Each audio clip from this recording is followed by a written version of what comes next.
tema de la electricidad aquí en Venezuela es terrible. Los electrodomésticos se dañan a cada rato. Si uno consigue para comprar la carne o el pollo, tiene que ir donde la vecina a guardarlo. Porque el refrigerador de nosotros se dañó desde hace ya 2 años. Reparar eso es imposible. Mi esposo está trabajando menos horas, porque la tienda donde trabajamos, la luz solamente llega una hora. En el 2010 el sistema eléctrico venezolano colapsó. Las causas van desde despido del personal técnico calificado hasta corrupción y mala gerencia de quienes han estado al mando por los últimos 23 años en el sector eléctrico. Pero esta crisis no apareció de repente. En 2012 congelaron las tarifas. Tras la medida, el sector privado dejó de invertir en sus redes eléctricas. En el 2008 se presentaron 4 apagones a nivel nacional. En 2009, Hugo Chávez asignó $1.279 millones y un año más tarde decretó la emergencia eléctrica. Hemos decidido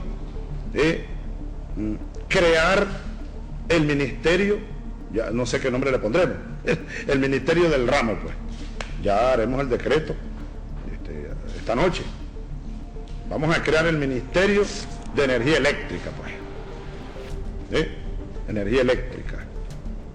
Para atender de manera directa y exclusiva el tema. Esa es una de las medidas. Esa no es la solución por sí misma, pero eso va a ayudar mucho. Las causas del sistema eléctrico venezolano son de vieja data. Se pueden dividir en varias fases. 1. Falta de combustible para el correcto funcionamiento de las plantas termoeléctricas. Falta de mantenimiento en las plantas termoeléctricas y las plantas hidroeléctricas. Precisamente por no existir una política adecuada de sueldos y salarios en el sector eléctrico del país, llámese Corpoelec, ha habido una fuga de personal hacia otros países, donde los profesionales se van buscando mejores condiciones salariales para su familia. Eso repercute directamente en el mantenimiento. Por ejemplo, los cubanos fueron los de la idea de traer a Venezuela máquinas de generación distribuida. Sembraron el país de esa máquina sencilla, pequeñita, de baja capacidad, y ahí está. Hoy Venezuela es un cementerio de chatarras de ese tipo de máquinas. Eso es un ejemplo de cómo manejan, de cómo se desarrolla el profesional cubano en Venezuela. No hay en Venezuela, en los actuales momentos, recursos financieros para cometer las tareas de mantenimiento y de producción de combustibles fósiles, de combustible para nuestras centrales termoeléctricas. Tenemos grandes fallas. Tenemos una línea de transmisión de 765,000 voltios. Solo 5 países en el mundo transmiten ese nivel de tensión. Convocar a la ingeniería venezolana, a la Academia de Ingeniería, al Colegio de Ingenieros de Venezuela, para que participemos todos en la solución de esa crisis. Participación del sector privado en las soluciones, sector privado nacional e internacional, para que entre todos acometamos las tareas de recuperar el servicio eléctrico y fabricar los combustibles y empezar una política apropiada energética que nos permita a largo plazo. Ya el Colegio de Ingenieros le hizo el planteamiento al país, modificar la matriz energética del país, donde se incorpore energía alternativa, donde se planee la sustitución de los combustibles fósiles en el sistema termoeléctrico nacional. Caracas está siendo alimentada por diversos sitios. En otros sitios, por ejemplo en Maracaibo, en el Zulia, que está a la cola del sistema y viene desde el Guri, atraviesa el puente sobre el lago, atraviesa el lago, y allí hay problemas que data de que yo estaba en el país, pues hace 4 años, 3 años. Están las centrales termoeléctricas del Zulia, Ramón Laguna, Rafael Urdaneta, Termozulia, que por falta de mantenimiento y combustible no le aportan energía a esa región. En el caso de los Andes, que también está a la cola sistema eléctrico. Allí el problema es más grave, porque están centrales hidroeléctricas totalmente apagadas. El caso de la Vueltosa, del caso de la José Antonio Páez, son centrales hidroeléctricas muy fuertes y muy vigorosas. Hay centrales termoeléctricas que no están operativas por falta de mantenimiento. Por ejemplo, don Luis Zambrano.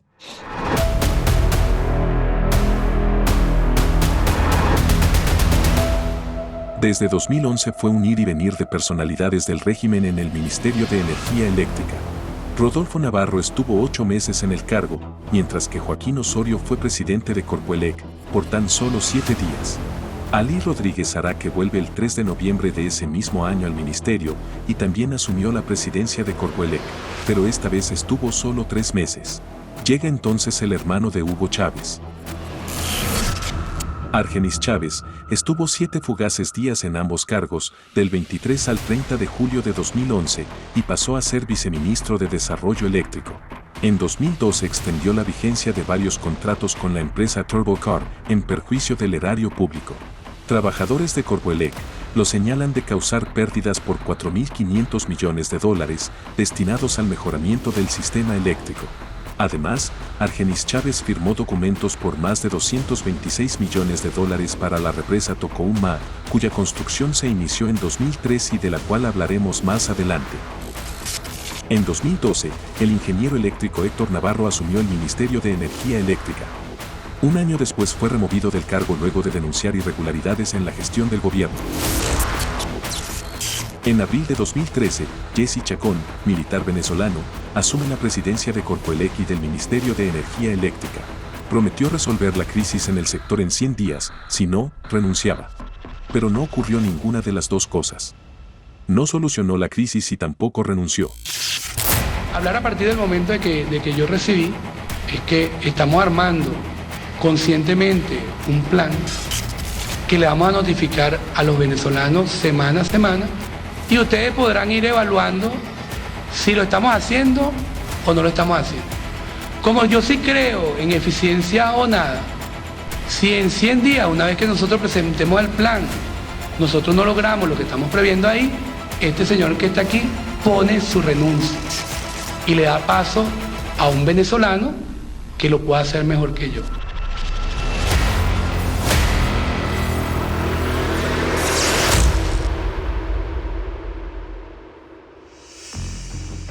En 2015, Luis Mota Domínguez asumió ambas carteras. Su mayor logro fue restringir el consumo eléctrico por 4 horas al día en centros comerciales y en zonas residenciales. Luego de 4 años y bajo fuertes apagones registrados en marzo de 2019, Mota Domínguez fue destituido por Nicolás Maduro. En abril de 2019, Maduro nombró al ingeniero Igor José Gaviria León, quien un año después es sustituido por el general en jefe Ernesto Reverol, quien aún permanece en el cargo. La crisis eléctrica en Venezuela no solo ha dejado pérdidas económicas y daños materiales. Los hospitales y ambulatorios, sobre todo del occidente del país, se han visto obligados a funcionar a oscuras. La encuesta nacional de hospitales señala que en 2022 los centros de salud públicos del país pasaron hasta 4 horas a la semana sin servicio eléctrico. El 15 de agosto de ese mismo año, mientras mi mamá se encontraba conectada a la máquina de diálisis, se fue la luz. Los médicos la atendieron de emergencia, la conectaron a un respirador. Por falta de combustible, la planta también se paró. Mi mamá murió. Desde el apagón masivo ocurrido en marzo de 2019, 223 personas han muerto en Venezuela debido a fallas eléctricas según la encuesta nacional de hospitales. Un país apagado por la corrupción. La justicia en los casos de corrupción del sistema eléctrico venezolano solo se ha registrado fuera del país. Por ejemplo, la Fiscalía Anticorrupción de España presentó una acusación en contra de los directivos del grupo empresarial Duro Felguera por delitos de corrupción internacional y blanqueo de capitales, vinculados a fondos públicos de Venezuela.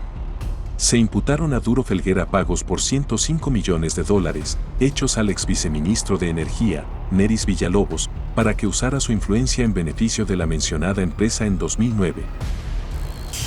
El 26 de junio de 2019, la justicia estadounidense presentó cargos contra Luis Mota Domínguez por conspiración y lavado de dinero, luego que Jesús Ramón Veroes y Luis Alberto Chacín Haddad, empresarios venezolanos detenidos en Estados Unidos, se declararan culpables de sobornar a empleados del sector eléctrico venezolano, bajo la aprobación de Mota Domínguez, quien junto con Eustiquio Lugo Gómez, participaron en un esquema de corrupción a través de bancos de la Florida, otorgando a 3 compañías con sede en ese estado más de $60 millones en contratos con Corpoelec a cambio de sobornos.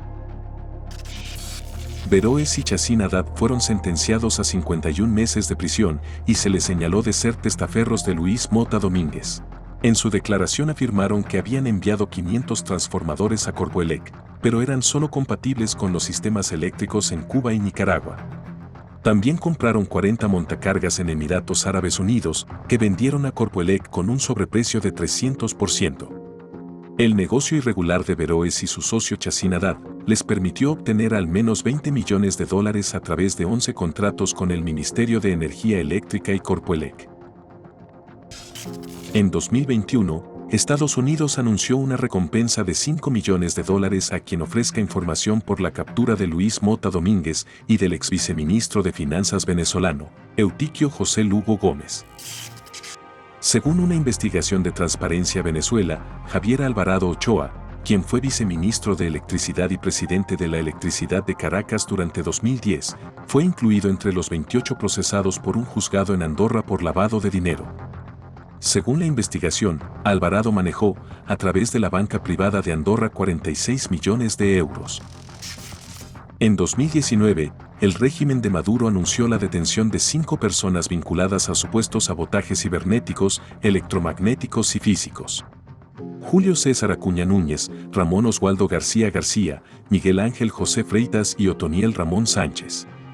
De los 5 solo fue imputado Sánchez, quien era ingeniero de la extinta Edelca, por un supuesto atentado contra el sistema eléctrico nacional. El régimen de Maduro pidió a la Interpol la captura de los 4. Aquí está, Otoniel Ramón Sánchez, cédula de identidad 10.475.347, fue ingeniero de operaciones adscrito a la Dirección de Tecnología de la extinta Edelca y está directamente involucrado. El recibo de luz más caro en la historia de Venezuela ya está vencido. Es hora de hablar de la represa Tocoma. Imagínense que les llega un recibo de pago de energía eléctrica por $15.000 millones. A más de un venezolano lo dejaría perplejo, y lo peor de todo es que nunca recibimos ese servicio.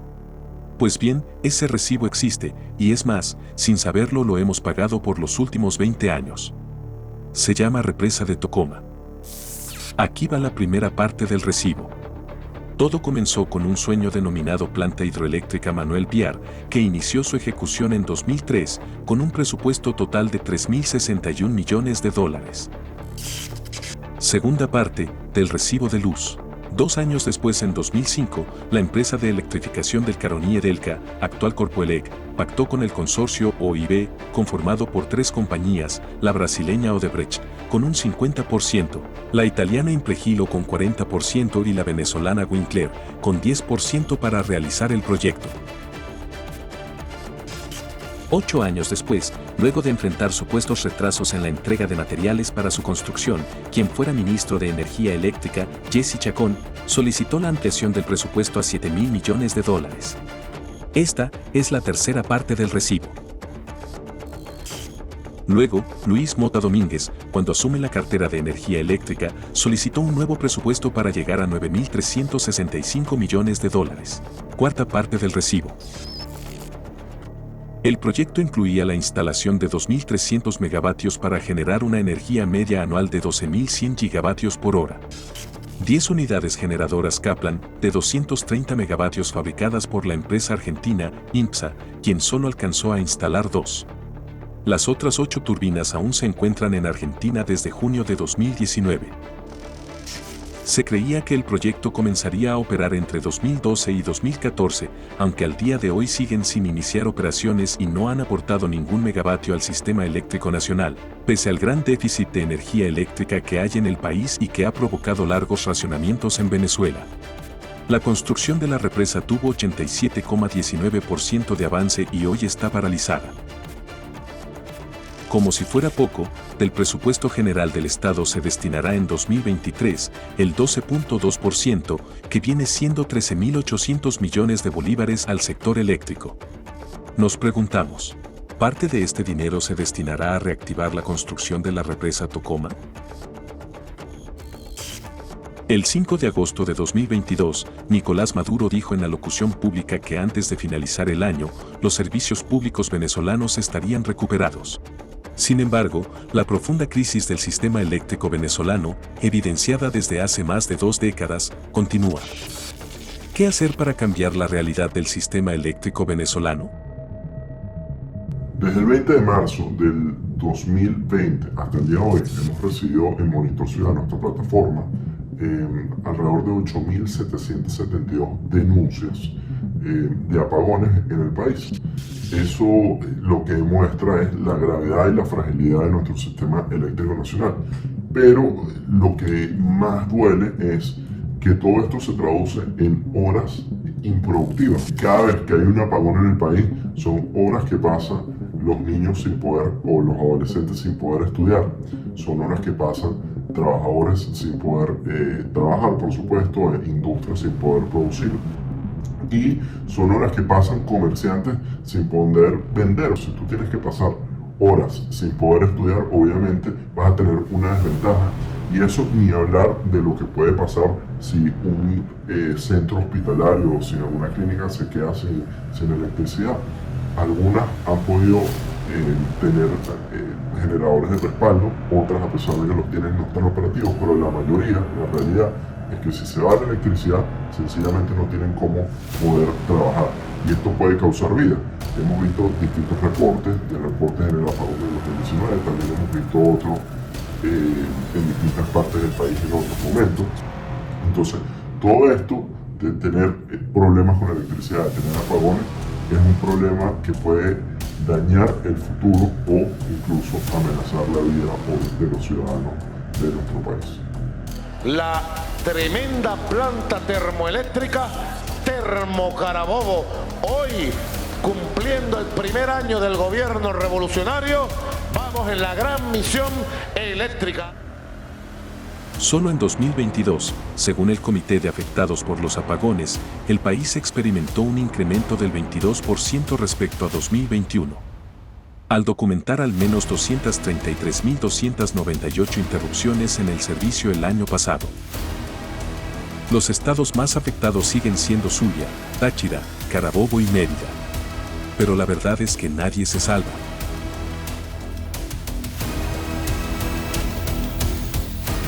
Quieren imponer en Venezuela un Pinochet. Casi el 40% de eso.